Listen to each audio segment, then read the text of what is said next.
নিৰ্বাচনত কি ভূমিকা ল'ব নাগৰিকত্ব সংশোধনী বিধেয়ক বিৰোধী সংগঠনে বিধেয়কৰ বিৰুদ্ধে পূৰ্বৰ স্থিতিত অটল ৭০ সংগঠন ৭০ সংগঠনৰ সামূহিক স্থিতি ঘোষণা অখিল গগৈৰ আমি অতি স্পষ্টকে বিজেপি অসম গণ পৰিষদ বিপিএফ আৰু এআইডিএফক পৰাভূত কৰিবৰ কাৰণে আহ্বান জনাইছোঁ লোকসভা নিৰ্বাচনৰ ভোট গ্ৰহণৰ প্ৰাক্ষণত পুনৰ চৰ্চালৈ আহিছে নাগৰিকত্ব সংশোধনী বিধেয়কৰ প্ৰসংগ লখিমপুৰত বিজেপিৰ ৰাষ্ট্ৰীয় সভাপতি অমিত শ্বাহৰ মন্তব্যৰ আলম লৈ পুনৰ বিজেপিৰ বিৰুদ্ধে সোচ্চাৰ হৈ উঠিছে বিধেয়ক বিৰোধী ৭০ সংগঠন বিধেয়ক বিৰোধী সংগঠনৰ স্থিতি যিকোনো পৰিস্থিতিতে পৰাভূত কৰিব লাগে অগপ বিজেপি বিপিএফৰ মিত্ৰজোঁটক এই সন্দৰ্ভত অখিল গগৈৰ পূৰ্বানুমান বিজেপি আহিলে গৃহীত হোৱাটো খাটাং বিতৰ্কিত বিধেয়ক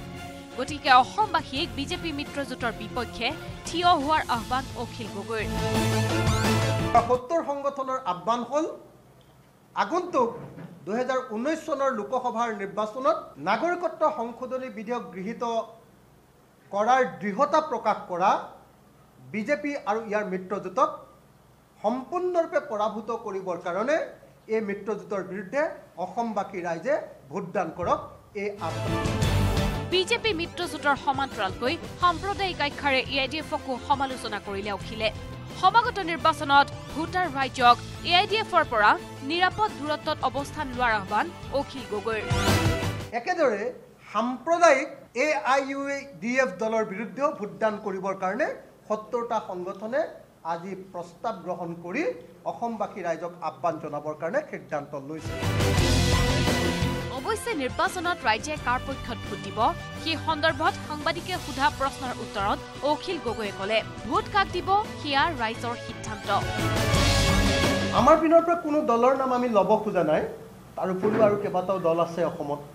গতিকে সেই দলবিলাক কাৰো দলৰ নাম ল'ব খোজা নাই আমি অতি স্পষ্টকে বিজেপি অসম গণ পৰিষদ বিপিএফ আৰু এআইডিএফক পৰাভূত কৰিবৰ কাৰণে আহ্বান জনাইছোঁ সেইটো ৰাইজে সিদ্ধান্ত লওক উল্লেখযোগ্য যে ২০১৪ চনৰ নিৰ্বাচনত কংগ্ৰেছক ভোট নিদিবলৈ আহ্বান জনোৱা অখিল গগৈয়ে এবাৰ অৱস্থান কৰিছে বিজেপিৰ বিৰুদ্ধে বিধেয়ক বিৰোধী আন্দোলনে সৰ্বস্তৰক কঁপাই যোৱাৰ পাছত অখিল গগৈৰ আহ্বানে নিৰ্বাচনত কাম দিয়ে নে নিদিয়ে সেয়া স্পষ্ট হ'ব ফলাফলত বিপ্লৱৰ সহযোগত Ritwik Kaushik news ১৮ Assam north east